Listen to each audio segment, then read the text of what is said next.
tous, Église du Seigneur. Sois la bienvenue, toi aussi qui es connecté. Vraiment, nous allons laisser cette matinée pour Jésus. Et ce que je voudrais, c'est qu'on puisse vraiment tous ensemble commencer à ouvrir notre cœur. Je pense que la chose la plus importante, c'est d'ouvrir son cœur à Jésus. Afin que lui, ce que lui a déposé sur notre vie, dans notre cœur, puisse commencer à être planté, arrosé, afin qu'elle puisse grandir. Alléluia. Alors je voudrais qu'on puisse commencer à prier. Je voudrais qu'on puisse commencer à prier, mais je ne veux pas que tu commences à prier à un Dieu qui est lointain. Je ne veux pas que tu commences à prier à un Dieu qui a du mal à t'entendre. Mais je voudrais que tu commences à prier à un Dieu qui vit en toi. Un Dieu qui est là à ton écoute.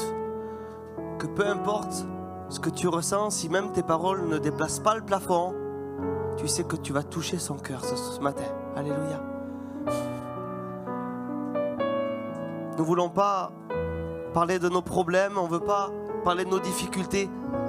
Ce matin, laissez-lui confiance. Alléluia. Je voudrais que tu puisses lui faire confiance.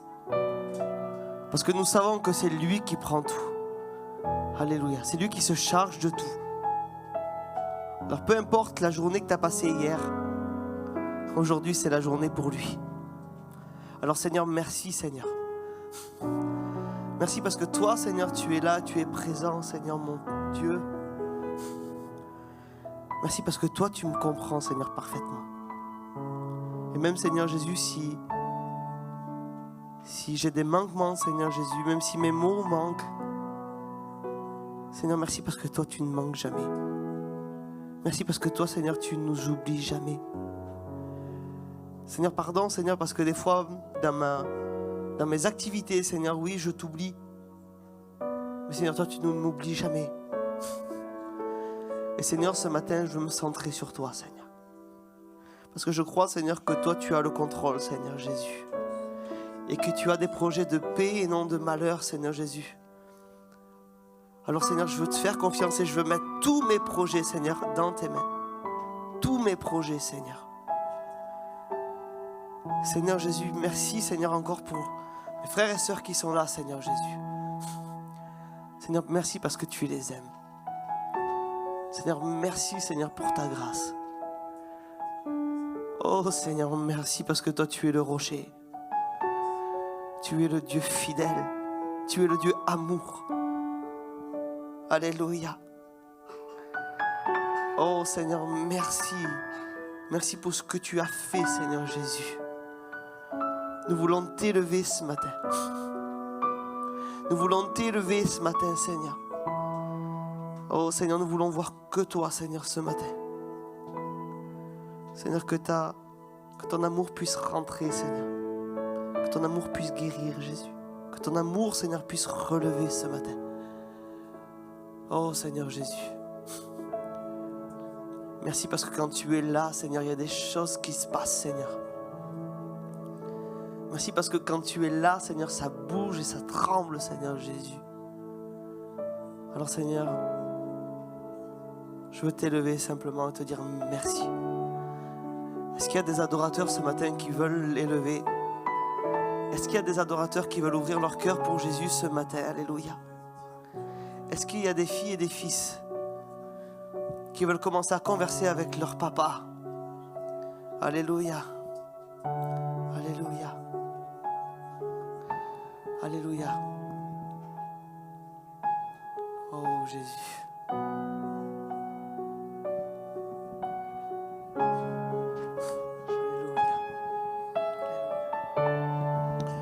Alléluia, Jésus. Seigneur, nous voulons t'élever ce matin. Nous voulons te remercier.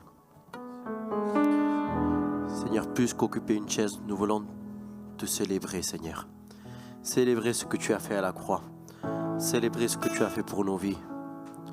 Célébrer, Seigneur Dieu, ce que tu vas faire. Que tu vas venir chercher un seul corps, une seule église. Et nous allons percer l'éternité. Là où il n'y a pas deuil. Là où il n'y a pas de souffrance. Là où il n'y a pas de tristesse. mais il y a une vie en abondance. Et Seigneur, notre but c'est cela, parce que nous ne sommes pas de cette terre. Nos yeux ne sont pas fixés sur les choses de notre terre, Seigneur Dieu. Seigneur Dieu, nos projets ne sont pas fixés sur les choses de cette terre. Mais Seigneur Dieu, avant tout, nous cherchons les choses d'en haut. Père, tu as tellement fait pour nous que en retour, je ne peux que t'adorer, que te louer. Tu es tellement bon. Oh Seigneur Dieu, ce matin, je veux me rappeler de tes bienfaits. Des bienfaits que tu fais dans ma vie. Des bienfaits que tu fais dans le silence. Quand même je ne comprends pas, tu agis et tu fais toutes choses à merveille. Alléluia, Seigneur Dieu, reçois ma louange. Reçois ma reconnaissance pour qui tu es, Jésus. Oh Seigneur Dieu, merci pour la croix. Merci pour la résurrection, Seigneur Dieu. Merci pour le tout accompli, Seigneur Dieu. Merci pour ma famille, Seigneur Dieu. Merci pour mon travail. Merci pour tout ce que tu me donnes, Seigneur Dieu. Merci pour la paix gratuite. Merci pour cette joie gratuite, Seigneur Dieu, sans mérite. Alléluia, Seigneur Dieu. Comment ne pas te chercher plus, s'approcher plus de toi. Alléluia, Jésus.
Personne n'est comme toi, Seigneur.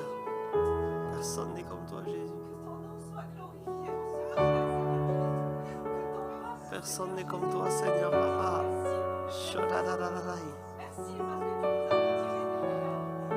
Personne, Seigneur Jésus, fidèle comme toi.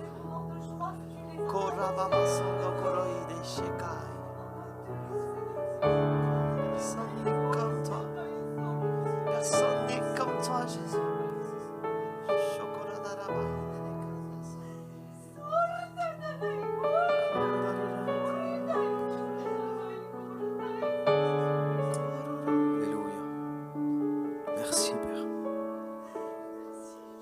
Jésus.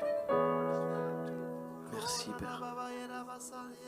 Merci Seigneur pour ta présence, Jésus. Merci Jésus de montrer ton amour, Seigneur, chaque jour encore plus, Père. Seigneur, ce matin, Jésus, on veut t'élever. On veut avoir, Seigneur, cet esprit d'adoration, Jésus, pour toi. Seigneur, cet amour, Seigneur, que tu nous donnes. Je veux l'expérimenter, Seigneur, chaque jour. Cette paix, Seigneur. Cette grâce infinie, Seigneur, de pouvoir te parler, Seigneur Jésus, de pouvoir se déposer sur toi, Père. Merci, Seigneur Jésus. Même si les soucis viennent, Seigneur, les problèmes viennent, Seigneur Jésus, je veux te voir toujours plus grand, Seigneur, que ça. Je veux te voir, Seigneur, toujours plus puissant que ça, Père. Tu es plus grand, Jésus. Ton amour est infini, Seigneur. Il n'y a rien qui puisse, Seigneur, nous séparer de ton amour, Jésus. Merci, Seigneur, de faire de nous des personnes libres, Jésus. Des personnes bénies, Seigneur. Oh, Jésus, Des personnes en joie, Seigneur Jésus. ta présence. Merci d'être présent, Seigneur Jésus. Ton amour est tellement bon, Seigneur Jésus. Ton amour, Seigneur, nous remplit tellement, Seigneur, de paix et de joie, Seigneur Jésus. Merci de ton amour. Merci de cette grâce, Seigneur Jésus. Merci, Seigneur. Merci d'être fidèle, Seigneur Jésus. Merci d'être toujours là. Merci, Seigneur, de nous faire toujours ressentir cette présence, Seigneur Jésus. Tu nous écoutes, Seigneur Jésus. Tu nous diriges avec soin, Père. Merci, Père. Merci, Jésus, de nous voir, Seigneur, de nous regarder, de nous surveiller, Seigneur. Merci de porter attention sur nous, Jésus. Merci de te faire sentir dans nos vies, Jésus. Comment ça peut être aussi bon, Jésus, ta présence, Père du ciel. Alléluia. Ce soir, on veut t'élever, Père. Oui, Seigneur. On veut t'élever, Jésus.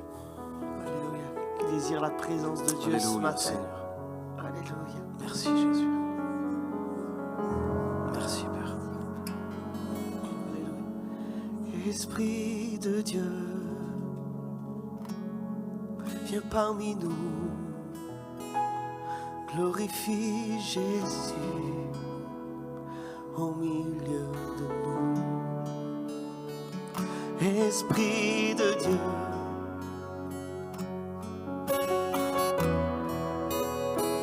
glorifie Jésus.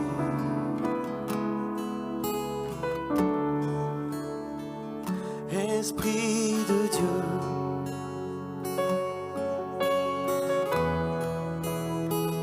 glorifie Jésus.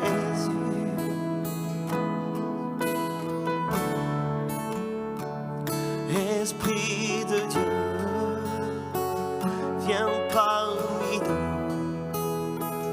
Glorifie Jésus au milieu de nous. Esprit de Dieu, viens parmi nous. Glorifie Jésus au milieu de nous. Esprit de Dieu, viens parmi nous. Glorifie Jésus au milieu de nous. Saint-Esprit, Saint-Esprit, viens déposer sur nous le manteau de ta gloire. Saint-Esprit, viens déposer sur nous le manteau de ta gloire. Esprit de Dieu, Esprit de Dieu, viens parmi nous. Glorifie Jésus au milieu de nous. Alléluia. Esprit de Dieu, viens parmi nous, alléluia, viens parmi nous. Glorifie Jésus au milieu de nous. Esprit de Dieu, on chante ensemble. Esprit de Dieu, viens parmi nous. Glorifie Jésus au milieu de nous. Saint-Esprit, Saint-Esprit, viens déposer sur nous le manteau de ta gloire. Saint-Esprit, viens déposer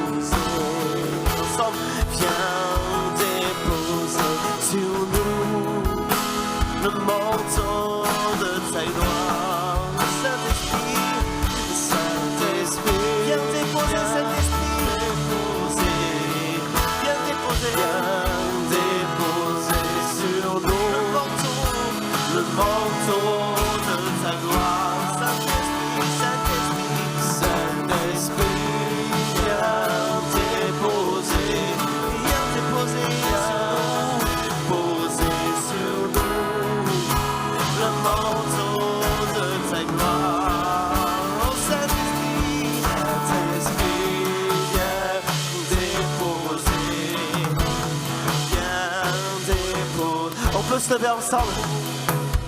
Le manteau de ta gloire. On déclare ensemble. Saint-Esprit, viens déposer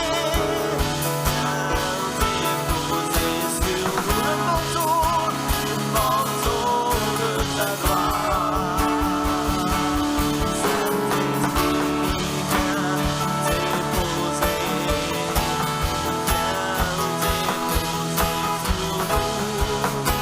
le manteau de ta gloire. Alléluia.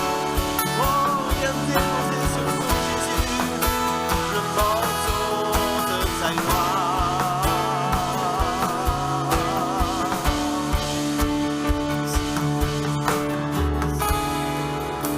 Le manteau de ta gloire.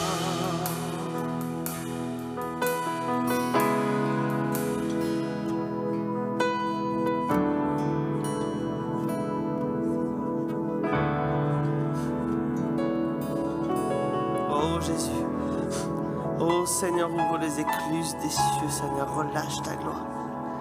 Oh Seigneur, tu envahis, Seigneur, ces cœurs, Jésus. Alléluia, Alléluia. Oh,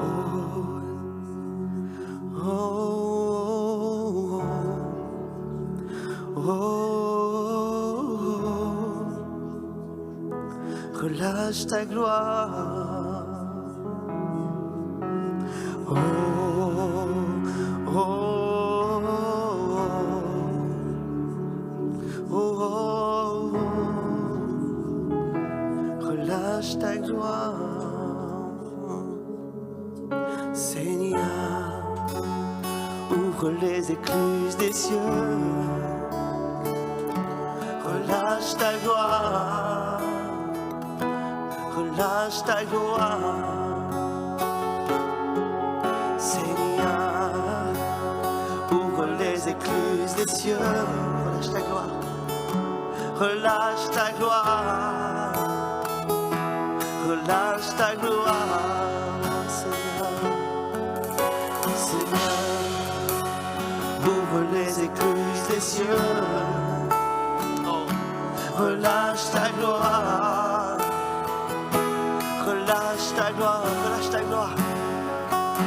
Relâche ta gloire, nous voulons te voir, nous avons soif de toi, révèle-toi, fais entendre ta voix, relâche ta gloire.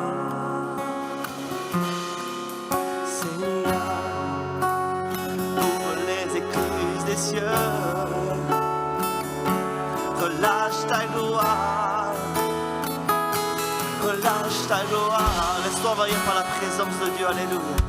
Seigneur, ouvre les écluses des cieux, relâche ta gloire, relâche ta gloire, Seigneur, Seigneur, Seigneur, ouvre les écluses des cieux, c'est toi et lui ce matin. Relâche ta gloire, relâche ta gloire, relâche ta gloire, alléluia. Relâche ta gloire, nous voulons te voir, nous avons soif de toi, révèle-toi, fais entendre ta voix.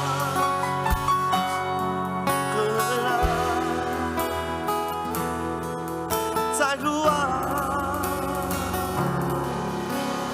oh, oh, oh, oh, oh. Relâche ta gloire. Oh, j'ai besoin d'entendre des cœurs se lever ce matin.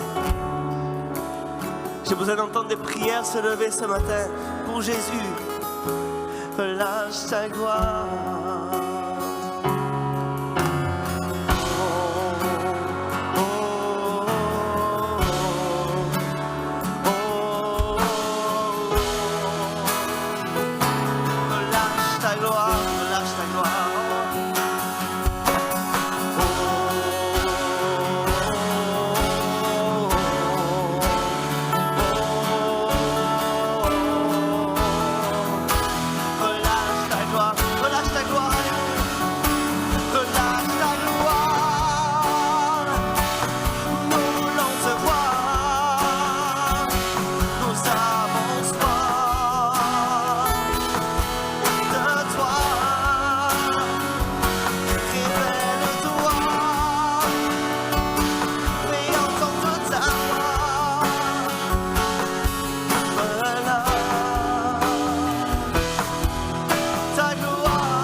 les anges relâchent.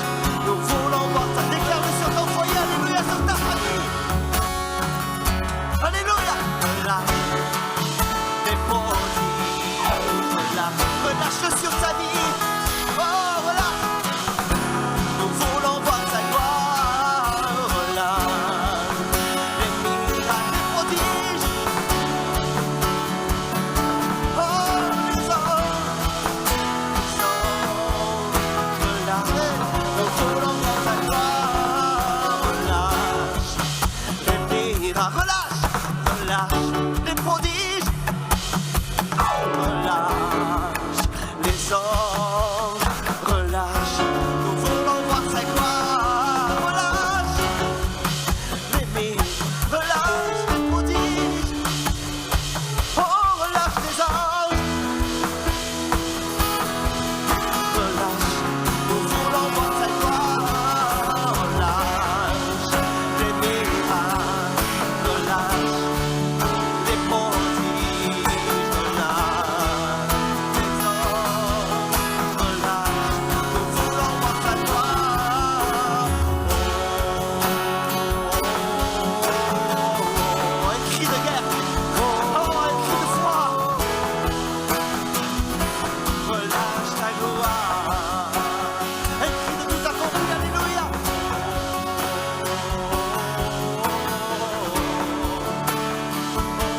Oh, alléluia. Relâche ta gloire. Relâche ta gloire. Nous voulons te voir. Nous avons soif de toi. Révèle-toi. Fais entendre ta voix. Relâche ta gloire.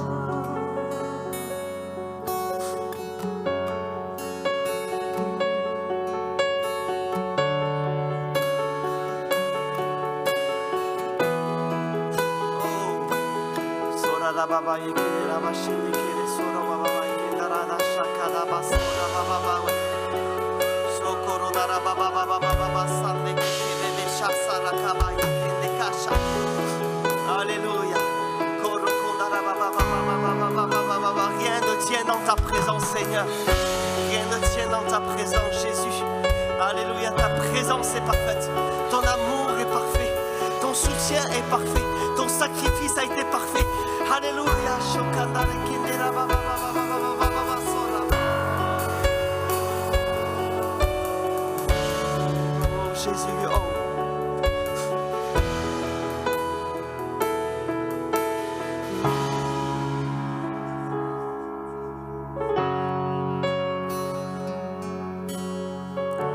Oh Jésus. Korarabayene. Oh.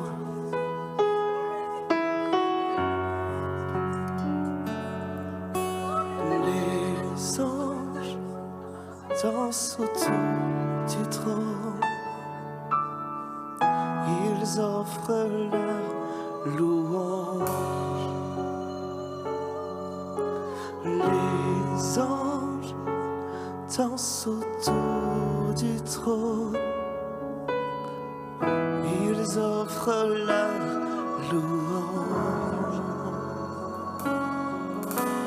Les anges dansent autour du trône. Ils offrent leur louange. Oh, les anges. Les anges dansent autour du trône. Ils offrent leur louange. Gloire à celui. Gloire à celui qui vit. Pour le Tout-Puissant, il chante. Tu es Dieu. Saint, tu es toi. Foi saint, tu es Dieu. Saint, tu es roi.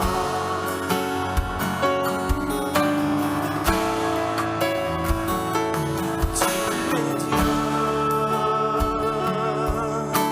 Saint, tu es roi. Foi saint, tu es Dieu. Saint, tu es roi.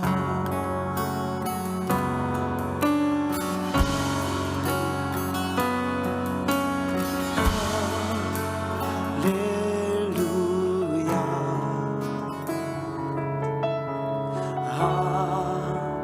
Alléluia.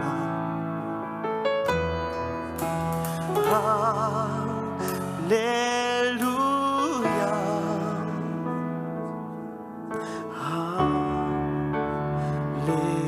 Alléluia. Est-ce que l'église peut chanter Alléluia ensemble? Alléluia.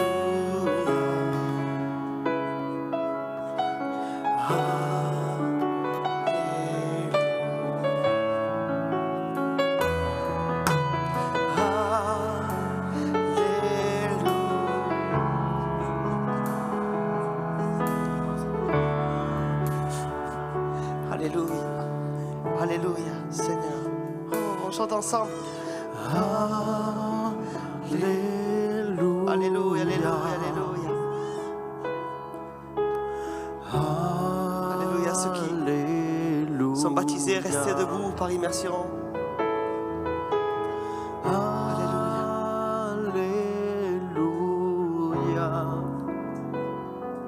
Alléluia.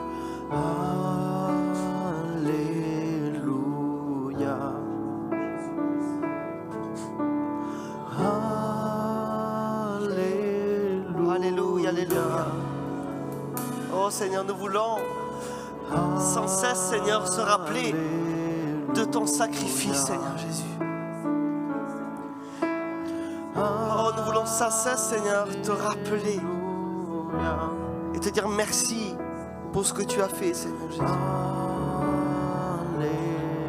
Pendant que l'Église te chante Alléluia, c'est un cri de remerciement, Seigneur, pour ton sacrifice, pour ton amour. Alléluia. Oh Seigneur, merci parce que toi, tu m'as aimé, Seigneur, comme je suis. Alléluia. Peut-être que jusqu'à maintenant, tu t'es vu, tu regardes que tes défauts. Mais le Seigneur regarde que tes qualités. Et de tes défauts en fait une qualité. Alléluia. L'ennemi veut appuyer du doigt, lui, là où ça fait mal. Et Jésus, lui, quand lui, il appuie, c'est pour guérir. C'est pas pour culpabiliser. C'est pas pour te faire rappeler les fautes que tu as fait dans le passé.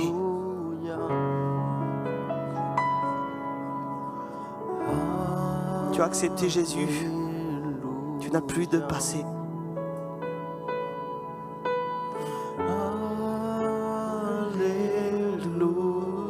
Jésus, ta présence.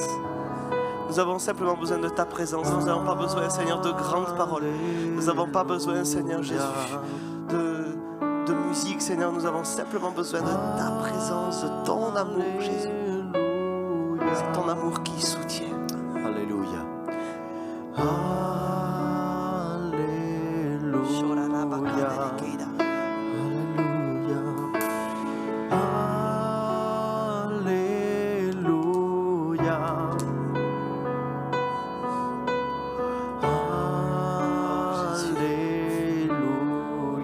Qu'il est bon de te dire Alléluia, Seigneur.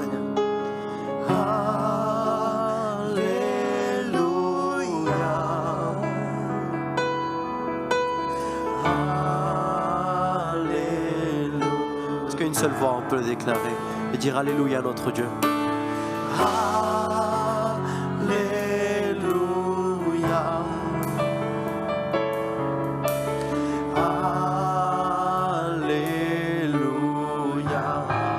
Alléluia.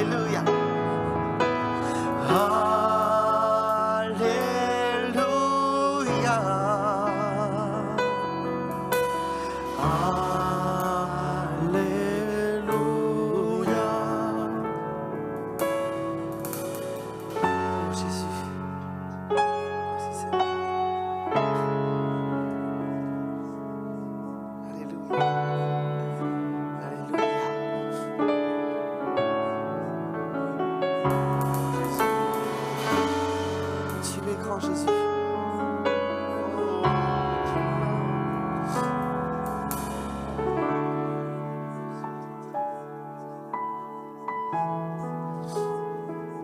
Oh Jésus.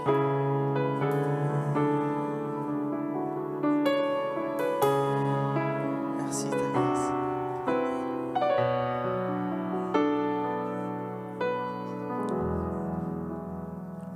Tu m'as pardonné, je suis entré dans ta présence.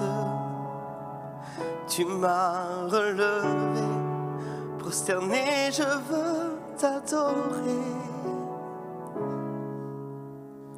Tu m'as pardonné, je suis entré dans ta présence. Tu m'as relevé, prosterné, je veux t'adorer. Tu m'as pardonné, je suis entré dans ta présence. Tu m'as relevé, prosterné, je veux t'adorer. Tu m'as pardonné, Je suis entré dans ta présence. Tu m'as relevé, prosterné, je veux t'adorer.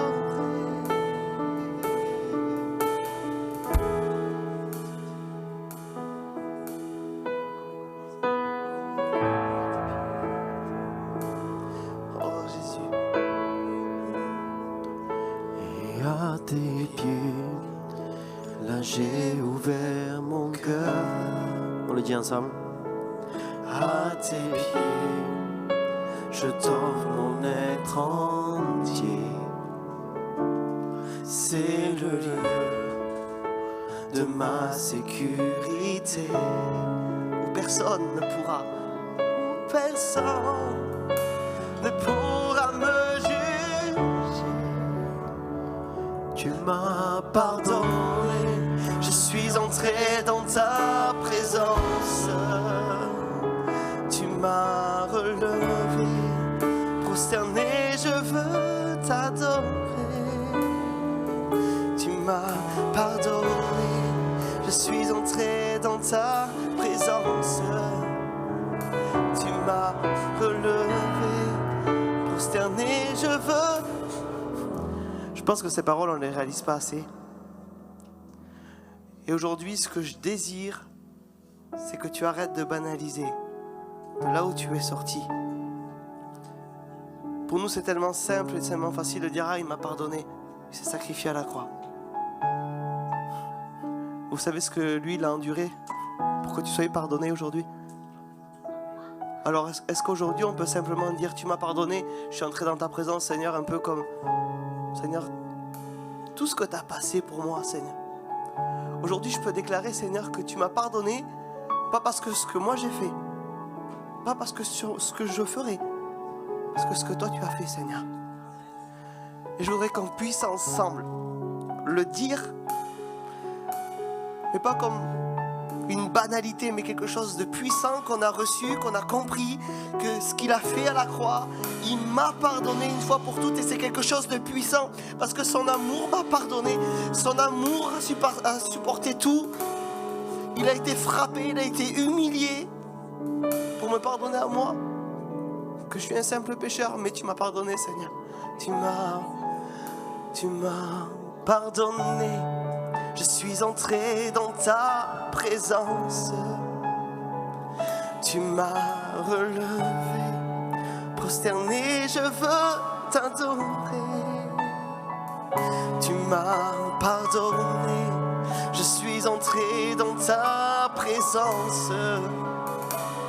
Tu m'as relevé, prosterné, je veux t'adorer.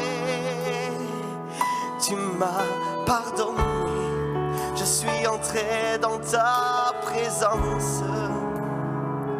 Tu m'as relevé, prosterné, je veux t'adorer.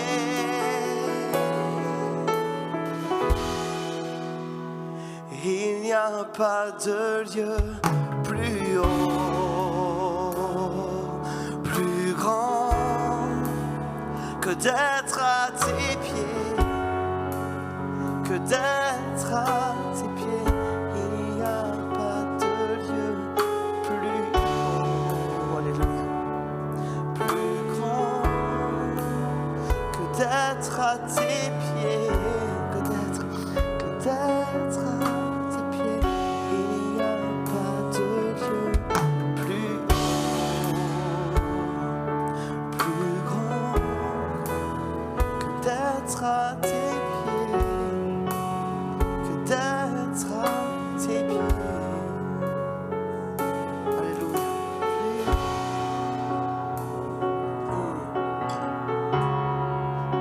Que d'être à tes pieds. On peut acclamer le Seigneur ensemble. Alléluia. Merci Jésus. Gloire au Seigneur. Béni soit Dieu. C'est une joie de se retrouver ensemble dans sa présence. Quel privilège nous avons. C'est vrai, comme disait Ruben, on ne veut pas banaliser de tels moments. Au contraire, on veut vraiment leur accorder, leur donner la valeur qui leur correspond. Vous savez, c'est tellement précieux de réaliser tout ce que Jésus a fait pour nous. Il y a des choses qu'on ne se lassera pas de répéter. D'ailleurs, souvent, les apôtres ont eu ce message. Je ne cesserai de vous rappeler, de vous répéter les mêmes choses. C'est un rappel. Remarquez-le, dans nos réunions, ce n'est pas toujours de nouvelles révélations, mais on revient sur ce que le Seigneur a accompli, sur ce qu'il a déjà fait. On prend conscience de son amour, de cette réalité glorieuse. J'aime ce verset, surtout dans la traduction Parole vivante, il dit « Oui, sa grâce seule est la source de votre salut. Et cette grâce, vous l'avez saisie par la foi. Rien ne vient de vous. Tout est cadeau de Dieu. Ce n'est pas en accomplissant les commandements que vous l'avez acquise. Tout mérite est donc exclu. Et du même coup se trouve écartée toute raison de s'enorgueillir. Ce que nous sommes, nous le devons à Dieu. Il nous a recréés en Christ pour nous faire accomplir dans la communion avec lui les bonnes actions qu'il a préparées depuis longtemps pour vous. Voilà la vie conforme à la volonté de Dieu, celle pour laquelle il a tout arrangé d'avance. Il a préparé notre chemin afin que nous n'ayons plus qu'à y marcher. C'est pas extraordinaire ce plan merveilleux, ce projet que Dieu a pour les hommes? C'est tellement facile quand on comprend comment il est établi. Le plan de Dieu, il est parfait. La Bible dit que les projets que Dieu a pour nous sont des projets de paix et non de malheur. La Bible nous parle d'une destinée qui est faite d'espérance. Ça veut dire qu'on peut s'attendre à lui ce matin. On peut s'attendre à lui. J'ai l'habitude d'exercer souvent le soir le ministère. On peut s'attendre à lui. Il ne change pas, il est toujours le même. Nous sommes le projet de Dieu, nous sommes le plan de Dieu. Vous êtes l'intention de Dieu. Ça, c'est extraordinaire. Ça veut dire que vous avez tellement de valeur à ses yeux. J'aimerais ce matin que vous puissiez réaliser que vous êtes la joie de l'Éternel. Lorsqu'il vous regarde, il est tellement heureux. Il est béni. Vous savez, des fois, je ressens un peu ce que Dieu ressent à mon égard. Me dire, c'est peut-être spécial, Stéphane, mais moi, je suis comme ça. Des fois, j'ouvre les yeux simplement sur ma famille qui est autour de moi. Mon fils, mes filles, ma petite fille. Et je réalise, ça me communique de la joie. Je réalise, ils font ma joie en fait. Ils font ma joie. Et de les voir, j'en retiens un bénéfice, j'en retiens une joie. Et je leur dis souvent, vous êtes bénis. Vous êtes bénis. J'aime leur dire qu'ils sont bénis, j'aime leur dire qu'ils ont de la valeur, j'aime leur rappeler ce qu'ils sont pour Dieu. Et ce matin, j'aimerais vous partager un message que Dieu a mis sur mon cœur. C'est peut-être pas le message que j'aurais choisi personnellement, mais j'ai choisi de le suivre, en tout cas, dans ce qui m'était sur mon cœur. Et il y a un mot qui est revenu, un plan, une destinée. Parce que la vie avec le Seigneur, c'est pas triste, c'est pas monotone. C'est plein de rebondissements, c'est plein, comment dire ça, c'est pas quelque chose de passif, ni de oisif. C'est pas quelque chose où on s'ennuie, mais c'est quelque chose c'est presque excitant la vie avec Dieu parce qu'on peut s'attendre à tellement de choses. Chaque jour, c'est passionnant parce qu'on se dit, mais qu'est-ce qu'on va vivre encore en cette nouvelle journée avec lui? Et quand on le vit de cette façon-là, on réalise que Dieu a un plan pour nous, il a une destinée. pour chacun. Alors, on peut le voir sur le plan individuel, mais ce matin aussi, on peut le voir sur le plan communautaire, parce qu'on est une église. Et parfois, on a des destinées qui sont liées les uns avec les autres. On accomplit des choses ensemble. Ça n'exclut pas l'idée de l'équipe, ce que je suis en train de vous partager. Mais il y a quelque chose que je voudrais retenir et appuyer, mettre l'accent, c'est que chacun, nous avons un plan. Il n'y a personne qui a le droit ce matin de se sentir exclu de ce que le Seigneur a préparé pour lui. Ça, c'est très important. On va ouvrir la Bible ensemble. On va prendre un premier verset. Je vais essayer de partager. Hier, je ne sais pas pourquoi, mais le Seigneur voulait vraiment que je me mette à part tout au long de la journée, pratiquement. J'ai écrit beaucoup, mais n'ayez pas peur. Je risque à raccourcir pas mal. Il y a des choses que j'écris, mais je vais dire que ce qui est important. Voilà, on va faire le tri ce matin. On va ouvrir ensemble la parole dans le livre des Proverbes au chapitre 29 et au verset 18. J'aimerais que le texte, voilà. Quand il n'y a pas de révélation, c'est pas la même traduction que moi, mais ça revient au même. Quand il n'y a pas de révélation, le peuple est sans frein. Heureux s'il observe la loi. Moi, j'ai quand il n'y a pas de vision. Quand il n'y a pas de vision, le peuple est sans frein. La vision, c'est une partie si importante de la vie chrétienne. Avoir une vision, avoir un but, avoir un objectif, c'est important. Nos vies doivent être conduites par des buts, par des objectifs. Lorsqu'il n'y a plus d'objectifs, remarquez-le, parfois, en vieillissant, on arrive à voir dans les villages, vous savez, moi, je travaille des fois dans les petits villages, et on voit les gens, ils sont là sur un banc, assis, parce qu'ils n'ont plus grand-chose à faire. On attend le petit rayon de soleil, c'est tout, mais ça manque de motivation, ça manque d'objectivité. C'est comme si on attendait une finalité. Mais ça ne marche pas comme ça avec le Seigneur. Qu'importe l'âge, la Bible même précise qu'ils porteront du fruit même dans leur vieillesse. Vous comprenez? Dieu est capable de nous faire rajeunir comme l'aigle. Je disais à ma fille ce matin, je disais, je sais pas, je me sens tellement fort en ce moment, à l'intérieur de moi-même, et je sens que même dans mon corps physique, je me sens comme renouvelé complètement. J'arrive là, dans quelques jours, j'ai 50 ans, et je me sens beaucoup plus fort que lorsque j'avais 20 ans ou 30 ans. Il y a des gens qui me disent 50 ans, mais moi, je ne sais pas qu'est-ce qui se passe, je sens un effet contraire. Mais complètement. Je me sens beaucoup plus de force, je me sens beaucoup plus de vigueur. En fait, je réalise que je n'ai pas de faim, dans ce que je fais dans une journée, si je veux. Je le fais parce qu'il faut, par moment, des fois. Et même s'il y a beaucoup d'activités, ça c'est très important. Écoutez. Même s'il y a énormément d'activités, je le disais tout à l'heure à Wina en rentrant, ça me revient à l'esprit, donc je voudrais en parler quelques minutes, il y a un calme à l'intérieur de moi, il y a une paix intérieure. Vous savez, c'était comme quand il y avait le tabernacle, à l'extérieur les gens venaient, ils apportaient leurs sacrifices, il y avait une foule de personnes qui étaient là, il y avait du bruit, il y avait des mouvements, il y avait de l'activité. Mais lorsqu'on rentrait dans le lieu saint, c'était le calme absolu.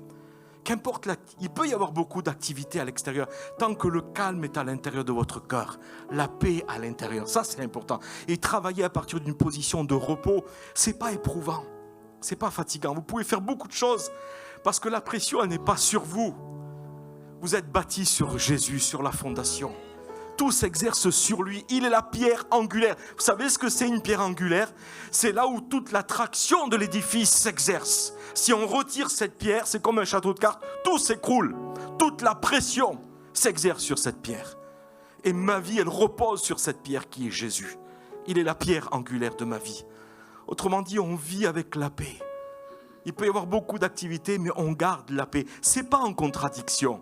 Souvent, on a voulu expliquer la paix avec l'absence totale d'activité. Mais non, parce que ce matin, je vous ai bien, dans le texte introductif, je vous ai cité les textes d'Éphésiens 2:8, où il dit que c'est par sa grâce que nous sommes sauvés par le moyen de la foi. Cela ne provient pas de nos œuvres, mais c'est le don gratuit de Dieu. Il nous a sauvés afin de nous préparer pour de bonnes œuvres qu'il a préparées d'avance. Ce salut qui ne s'obtient pas par les œuvres nous fait rentrer dans des œuvres bonnes. Vous comprenez? Ça crée un intérêt, ça crée un élan en nous-mêmes.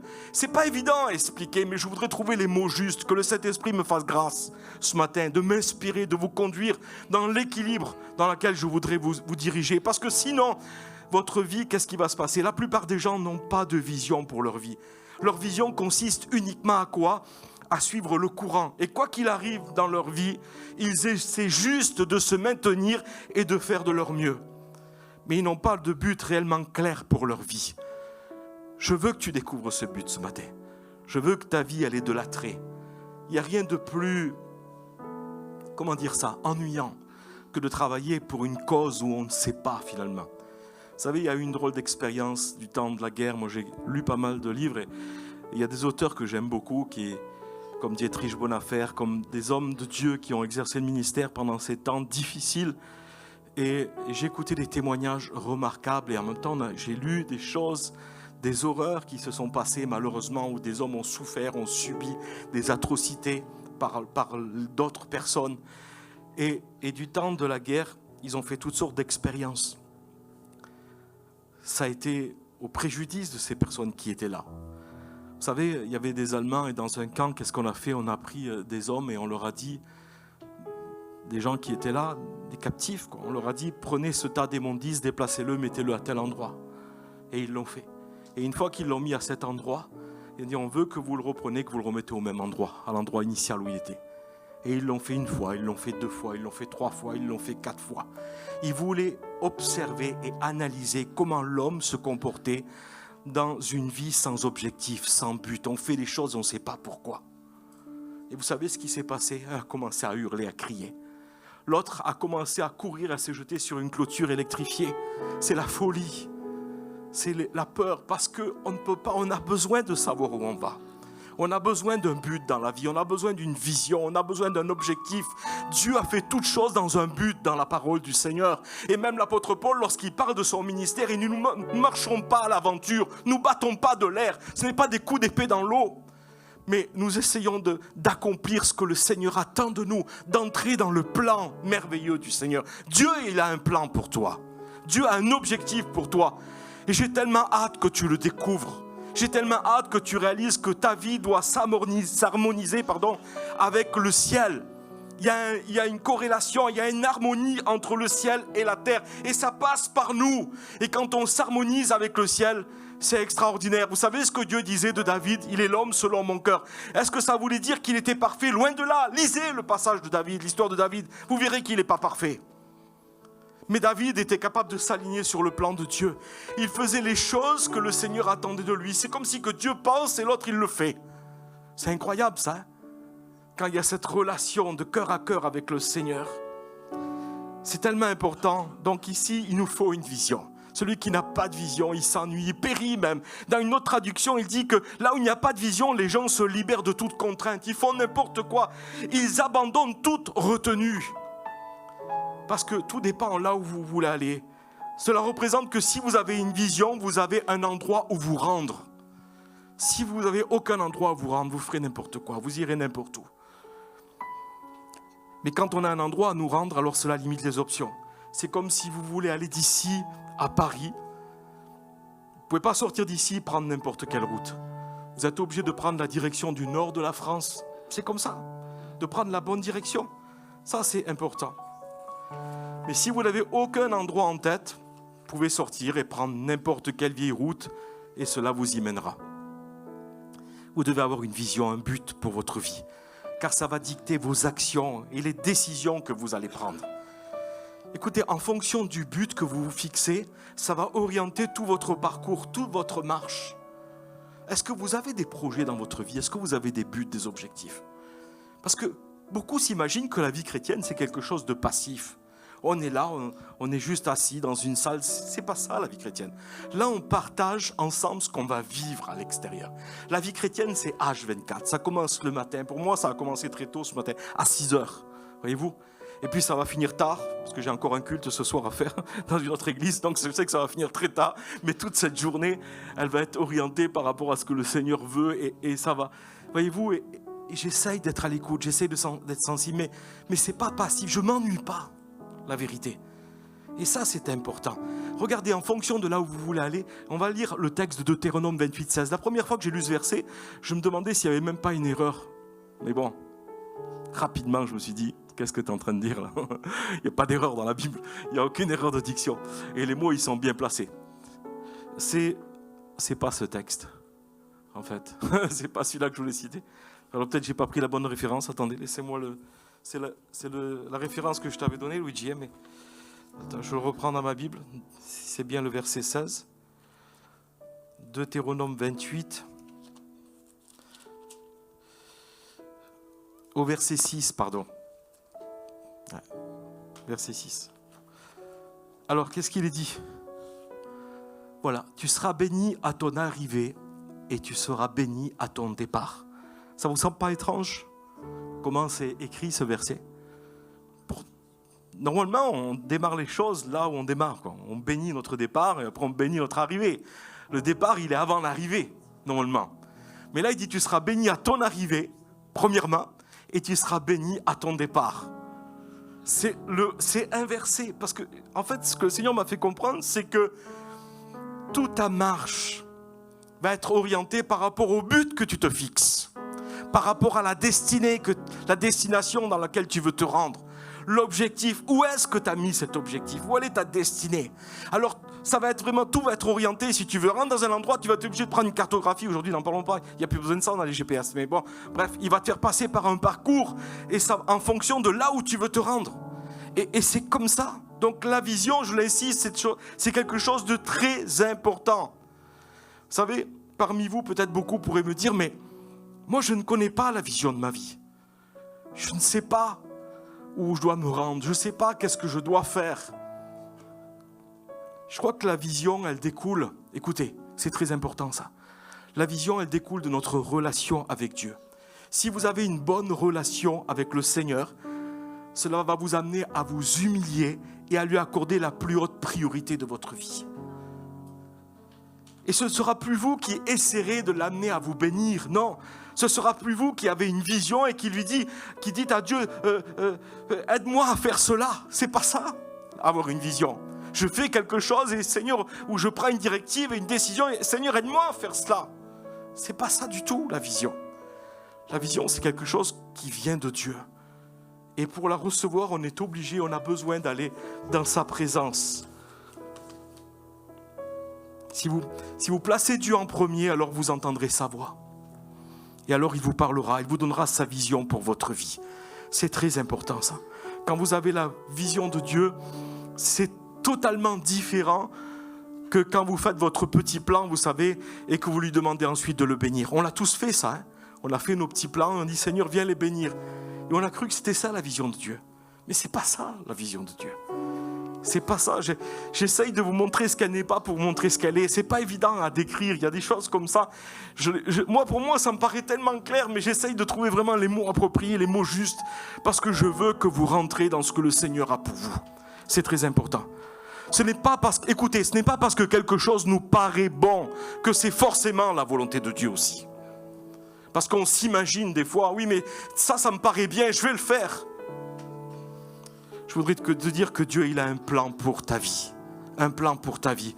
Il y a une écriture hier qui m'a fait du bien lorsque je l'ai lu. C'est le psaume 139. Pas besoin de l'afficher, je vais le lire dans ma Bible. Et au verset 16, écoutez, c'est merveilleux là, ce passage. Il est dit, c'est David qui dit, quand je n'étais qu'une masse informe à tes yeux, tu me voyais. Voyez-vous, je ne crois pas dans les faits que certains pourraient croire. En disant, oui, mais moi, il n'y a pas de but, j'ai pas de projet, il n'y a rien pour ma vie. Pourquoi? Parce que j'ai l'impression même que ma vie, elle n'a pas de sens. Et certains même vont aller encore plus loin. Peut-être on leur a dit. Mais je voudrais te dire que c'est un mensonge. Il y en a qui disent, je suis un accident. Ma vie, c'est un accident. Je ne crois pas qu'il y ait de naissance. Pour moi, il n'y a pas de naissance accidentelle.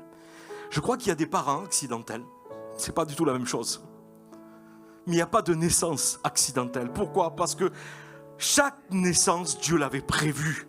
Et plus que ça, regardez, le texte y continue. Quand je n'étais qu'une masse informe, tes yeux me voyaient. Et sur ton livre était tout inscrit. Les jours qui m'étaient fixés, avant qu'aucun d'eux n'existe. Tout était écrit dans le livre. Ici, il est parlé que Dieu a un livre, ici. Et tout ce qu'il a écrit dans son livre n'a rien à voir avec le ciel, je voudrais vous dire.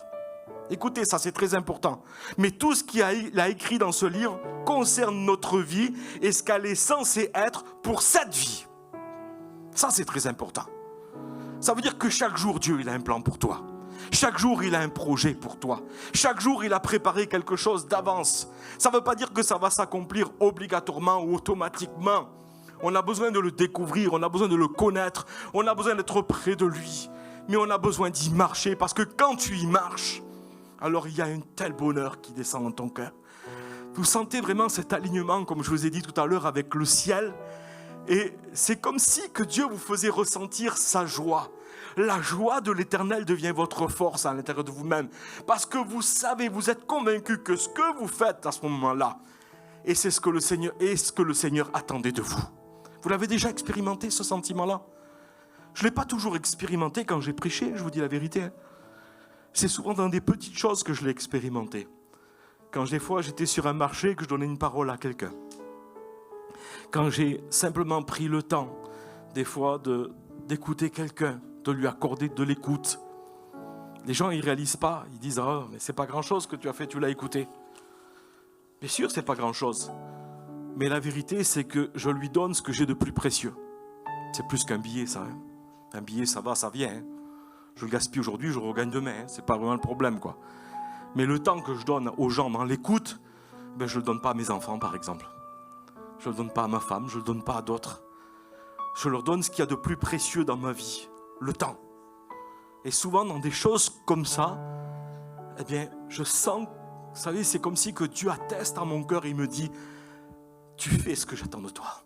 Tu es à ta place. Ce que tu dis là, c'est le mot que je te souffle, finalement. Et des fois, j'ai dit un mot à quelqu'un et ça a tellement fait. Ça a provoqué tellement plus qu'un sermon d'une heure. Vous savez, c'était comme l'électrochoc. C'était la parole qui arrivait comme le réma. Vous savez, la parole inspirée de Dieu. Parce que simplement, j'étais à l'écoute du Seigneur. Mais quelle joie une fois que vous l'avez libéré, ça. Vous sentez une joie, c'est difficile à décrire. C'est la joie du service, c'est la joie de marcher avec Jésus. C'est la joie de dire ma vie, elle a un sens. Je fais quelque chose qui a du sens.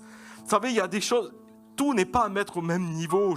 J'ai un travail à côté du ministère. Et j'essaye je l'apprécie. Pourquoi? Parce que je veux bénir tout ce que Dieu me donne. Je ne vais pas maudire le travail et après m'attendre à ce que je sois prospère. Non, je commence à bénir. Vous savez, c'est comme quand Jésus il a pris les 5 pains et 2 poissons, il a béni et puis il est arrivé quelque chose. Donc je bénis tout ce que Dieu me donne. Des fois, mon fils a nerf. Je lui dis, moi j'aime mon travail. Mais comment tu peux aimer? Mais oui, moi j'aime mon travail. J'aime tout ce que je fais en fait. J'apprécie. Je donne de la valeur. J'apprécie ça. Mais il y a des choses où il y a plus. Vous comprenez que c'est pas que ça ma vie. Si ça serait résumé à ça, ça serait triste. Si c'est juste gagner de l'argent, la vie, c'est triste. Je comprends pourquoi il y a des gens qui aiment s'engager dans une œuvre humanitaire. Il n'y a pas un euro là qui tombe. Parce qu'on est bénévole, parce qu'on le fait avec notre cœur. Mais on réalise que notre vie s'inscrit dans quelque chose d'important. Elle prend du sens. C'est tellement bon de donner. Il y a plus de bonheur à donner qu'à recevoir, la Bible dit. Quand on s'engage auprès des autres. Quand on exerce ce cœur-là, vous voyez, c'est un peu notre rêve avec ma femme. On a dit, il viendra un temps où je crois qu'il faut que le Seigneur nous envoie sur un terrain missionnaire tous les deux, qu'on fasse quelque chose, qu'on s'investisse, qu'on donne de notre personne aux autres. Ça a toujours été quelque chose qui est dans notre cœur, ça. On laisse le Seigneur conduire. Peut-être il veut qu'on soit à un certain endroit à ce moment et peut-être il viendra une saison différente. Mais c'est lui qui dirigera notre vie. Il sait que ça fait partie de notre cœur, en tout cas. Mais tout ça pour vous dire que accomplissons-nous ce que Dieu a pour notre vie? Point d'interrogation. Nous devons avoir la vision de Dieu. Nous ne la réaliserons pas par accident. Comprenez-le. Ce n'est pas par accident que vous allez réaliser la vision de Dieu. Non. On doit, et le besoin, parce que mon message finalement, il est tout simple. Il nous ramène où? Dans la présence de Dieu. C'est le point de départ. C'est la priorité des priorités. La Bible, elle commence avec ces mots. Au commencement, Dieu. Et Dieu, il est au commencement de toute étape de ma vie, de chaque chapitre de ma vie, de chaque saison de ma vie. Bien sûr qu'il y a eu un temps où j'ai été désorienté, désorganisé, et j'ai mis des priorités avant d'autres, alors que Dieu a tout remis en place. Et il m'a dit, premièrement, c'est Dieu, et pas l'Église en deuxièmement. Deuxièmement, c'est ta femme. Troisièmement, c'est tes enfants. Et quatrièmement, ça sera l'Église. Je ne te demande pas de sacrifier ta famille sur l'autel du ministère, c'est pas ça. Il y a des priorités. Chaque chose est importante. Si je sers les autres et que je ne m'occupe pas de ma famille, mais comprenez-le, il y a un problème. Qu'est-ce qu'ils vont dire chez moi? Et c'est important que je me donne à eux, même si je me donne aussi aux autres. On essaye vraiment de mettre la priorité des choses. Mais Dieu en premier. Ça, c'est l'ordre. Et on ne peut pas le discuter. C'est incontestable. Et c'est irréfutable. On ne peut pas le discuter. On doit se tenir devant lui. D'ailleurs, c'est ce qu'il attend. Qu'est-ce qu'il dit dans Romains chapitre 12 ? Je vais vous dire, dans votre vie, il y a 2 axes. C'est premièrement, lorsque vous avez rencontré Dieu, c'est quoi ? C'est découvrir qui vous êtes. La découverte de son identité. Connaître son identité et connaître quelle est la volonté de Dieu. 2 axes. Une fois que vous savez qui vous êtes, vous avez besoin de découvrir ce que vous avez à faire dans votre vie. Vous ne pouvez pas faire si vous ne savez pas qui vous êtes. Vous comprenez ? Il y a des ordres. Il y a un ordre vraiment établi par Dieu. Je ne pourrais pas faire ce que Dieu me demande à faire si je ne sais pas qui je suis, si je ne connais pas Dieu. Parce que tout ce que je peux faire me dépasse. Et hors de mon atteinte, hors de ma portée. Vous comprenez ? Dieu a mis un plan, mais un plan que je ne peux pas accomplir sans lui. C'est extraordinaire ça. Ça me rend dépendant de lui. En fait, si les projets que vous avez, vous pouvez les réaliser tout seul, je vais vous dire, il ne vient pas de Dieu. Il n'est pas de Dieu ce projet-là. Parce que le projet que Dieu te donne, tu ne peux pas le faire tout seul. Tu ne peux pas le vivre seul. Tu as besoin de la grâce de Dieu. Tu as besoin du secours de Dieu. Tu as besoin de l'intervention de Dieu. Ça ne peut pas se vivre seul. Il nous rend dépendants de lui. Et c'est ça, la vie qu'on vit avec Jésus. Et qu'est-ce qu'il dit dans l'épître de Paul aux Romains, au chapitre 12 ? Je vous exhorte par les compassions de Christ à offrir vos corps comme un sacrifice vivant, ce qui sera de votre part un culte agréable à Dieu. Voilà ce que Dieu attend, c'est que vous attendez, vous approchez de lui, vous offrez votre vie au Seigneur, vous lui donnez tout. Et le texte, il continue. Il dit que dans cette présence, il y a quelque chose qui se passe. Il renouvelle nos pensées.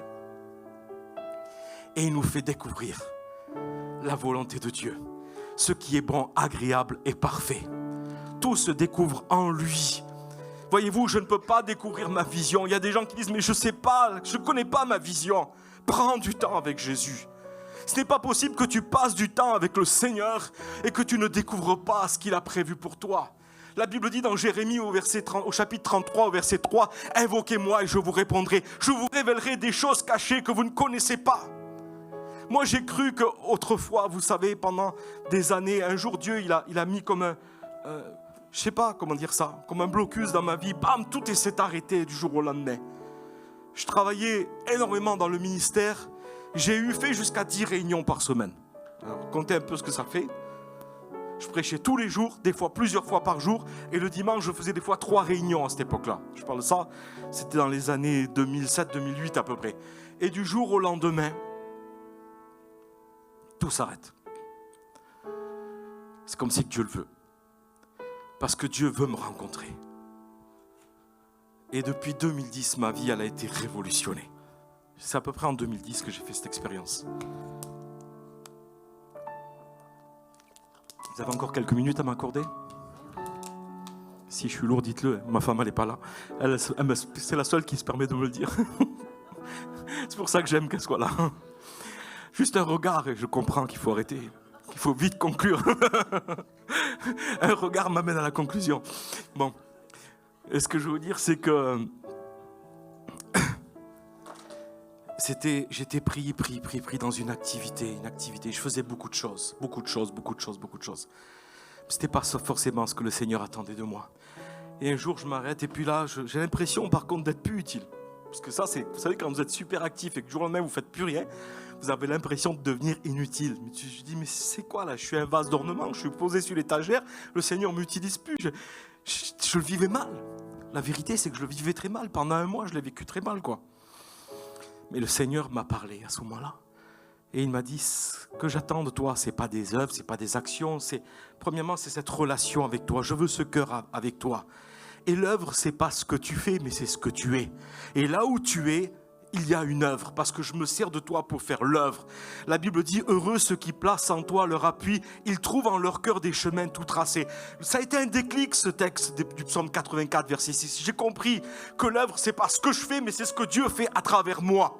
C'est ce que lui fait à travers moi. Je suis juste un canal où il passe à travers moi. Et là où je suis, si je considère qu'il est avec moi, alors il passe. C'est un mot à un endroit. Et parfois, je ne le réalise pas. Un jour, j'arrive à Montpellier, écoutez, et je rencontre quelqu'un.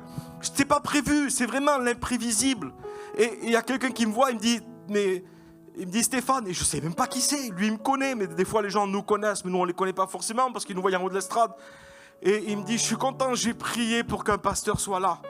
Ça se passe à Montpellier il y a quelques années. Et moi, j'avais été faire une visite à quelqu'un, mais je n'avais même pas prévu ce parc. C'est vraiment, vous voyez, c'est... Mais j'avais compris ce texte. Là où je suis, le Seigneur m'utilise. Et c'est dans la période, justement, où toutes les portes semblent fermées en même temps. Et alors que je suis là, il me dit, est-ce que tu peux venir prier? J'écoute, si tu veux, il n'y a pas de problème, je monte. Et puis toute la famille était là, réunie, il y avait quelqu'un au milieu. Et on leur avait dit, écoutez, allez chercher les vêtements, ramenez-les, c'est la fin, c'est généralisé, il y a un cancer, c'est vraiment, c'est fini, quoi, il n'y a plus rien à faire. Et cet homme-là, je rentre dans la pièce et, pardonnez-moi de la façon dont je l'exprime, j'ai dit, mais je vais prier pour quelqu'un qui est mort, là, pratiquement, quoi. C'était comme un mort-vivant, quoi, devant moi, quoi. Il était là, parce que je ne m'attendais pas à ce que ce soit aussi grave, quoi, je veux dire. Et je me rappelle de ce texte, c'est incroyable, hein. Et je dis, Seigneur, tu passes à travers moi. Et je me sentais gêné parce que c'était des gitans. Et moi, j'arrive, je suis en short, en tongs. C'est en plein été. Je n'ai pas approprié, je n'ai pas la tenue pastorale. Vous voyez, j'arrive là-bas, à cet endroit-là. Et parce que j'avais été pas pour ça, quoi, en fait. Et quand j'arrive là-bas, je dis, écoute, ça va peut-être te gêner, mais moi, je suis comme ça. Mais je ne sais pas... Ne vous basez pas sur moi, s'il vous plaît. Je suis bien content d'être comme ça, parce qu'au moins, vous n'allez pas vous mettre l'appui sur moi, je leur dis. Vous allez juste compter sur Jésus. Ensemble, on va demander à Jésus. Il va faire quelque chose. Moi, je crois. Et on a prié le Seigneur, et puis je suis parti. 1 an après, je pars à Toulouse. Et à Narbonne, ma voiture, j'ai le voyant qui s'allume. Je suis obligé de m'arrêter pour acheter un bidon d'huile, parce qu'il manque un peu d'huile. Et quand je m'arrête, 1 an jour pour jour, je m'arrête à Narbonne pour acheter l'huile pour le moteur. Je vois quelqu'un qui crie « Stéphane, Stéphane !» Mais je ne le reconnais pas encore une fois. C'est terrible ça, la mémoire. Moi, ça me fait honte des fois. Ma femme me dit « Mais comment tu fais ?» Alors je fais « Comment ça va ?» Vous l'avez déjà fait ça, non? Mais vous ne savez pas qui c'est en fait. Ouais, ça va bien. Comment tu vas? Je ne sais même pas qui c'est. Il dit « Mais tu ne te rappelles pas ?» Mais j'ai dit « Écoute, excuse-moi, je suis obligé de dire la vérité après. » Donc, non, je ne me rappelle pas.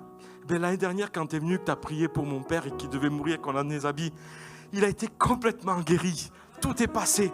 Et vous savez, quand Dieu fait une œuvre à travers vous, d'un cancer généralisé, phase finale, terminée, plus on arrête les traitements parce qu'il n'y a plus rien à faire. Il y a juste, vous voyez, c'est ça en fait, la grâce du Seigneur qui passe dans votre vie, quand vous êtes juste à l'écoute de ce qu'il veut faire. Et c'est ça l'œuvre bonne qu'il veut faire, en vérité. Si ces choses sont en vous, la Bible dit, elles ne vous rendront pas oisives. Ça veut dire sans activité. Pourquoi je fais les œuvres? Pas pour être sauvé, mais parce que j'ai la foi, alors je prie pour les gens. Parce que je crois en Jésus, alors je leur dis qu'il les aime. Et ces actions qui peuvent paraître comme des œuvres extérieurement, mais c'est pas pour gagner mon salut, c'est parce que c'est en moi. Et ça communique tellement quand je suis à l'écoute du Seigneur. C'est tellement bon, vous comprenez? Je vais essayer d'aller vite, je vais enlever tout ça, il y en a trop. En vérité, j'ai compris dans 1 Corinthiens chapitre 3 que chaque jour, le Seigneur a prévu quelque chose pour nous. Et je crois que nous nous tiendrons tous devant lui à un certain moment. Il dit ça dans la première épître aux Corinthiens au chapitre 3. Nous tiendrons devant lui et nous rendrons compte de ce que nous avons fait. Attendez, écoutez, je vais donner juste une petite clarté là-dessus parce que je ne veux pas qu'il y ait de confusion. Je ne parle pas d'œuvre pour le salut, je le répète, le salut c'est Jésus. Mais ici, je parle de récompense dans le ciel. Parce que s'il y a un tribunal pour le chrétien, la Bible dit qu'il n'y a plus de condamnation pour celui ou celle qui est en Jésus-Christ. Mais il y a un texte qui dit que, finalement, que le jugement commence par la maison de Dieu. Alors c'est contradictoire. Alors il y en a qui disent, mais attention, le chrétien il va être jugé plus sévèrement. Non, le chrétien ne sera pas jugé pour être condamné. Il va être jugé pour être récompensé. C'est ça le message de la Bible. La Bible ne parle pas d'un tribunal pour nous corriger, mais un tribunal de récompense dans le livre de l'Apocalypse.